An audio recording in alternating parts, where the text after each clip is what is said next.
बहुत समय पहले की बात है।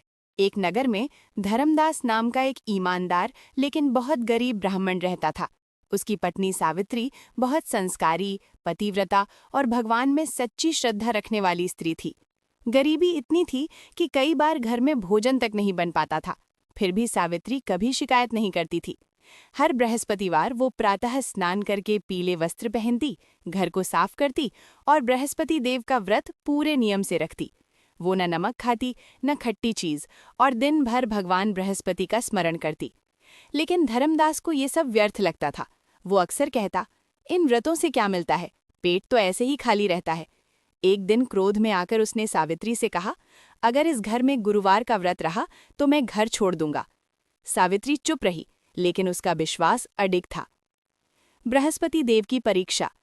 एक बृहस्पतिवार को एक पीले वस्त्रों में वृद्ध ब्राह्मण भिक्षा मांगते हुए उनके द्वार आए। सावित्री ने आदरपूर्वक उन्हें बैठाया और कहा, आज व्रत है, थोड़ा सा पीला चना और गुड़ ग्रहण करें।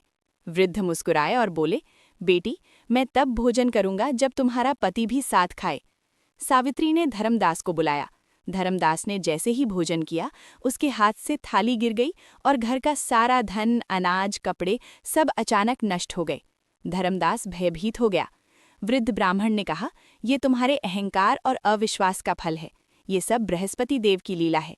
ये कहकर वे अंतर्धान हो गए। पश्चाताप और विश्वास। धर्मदास को अपनी भूल समझ आ गई। उसने सावित्री के चरण पकड़ लिए और बोला, मैंने तुम्हारे विश्वास का अपमान किया, मुझे क्षमा कर दो। अब दोनों ने मिलकर सच्चे मन से बृहस्पतिवार व्रत रखना शुरू किया। बृहस्पति देव की कृपा। कुछ ही समय में चमत्कार होने लगे। घर में धन आने लगा, फसल अच्छी होने लगी, धर्मदास को सम्मान मिला, संतान सुख की प्राप्ति हुई। एक दिन बृहस्पति देव स्वयं स्वप्न में आए और बोले, जो श्रद्धा, संयम और विश्वास से मेरा व्रत करता है, उसके जीवन से दरिद्रता दूर हो जाती है। कथा का फल। तभी से ये मान्यता है कि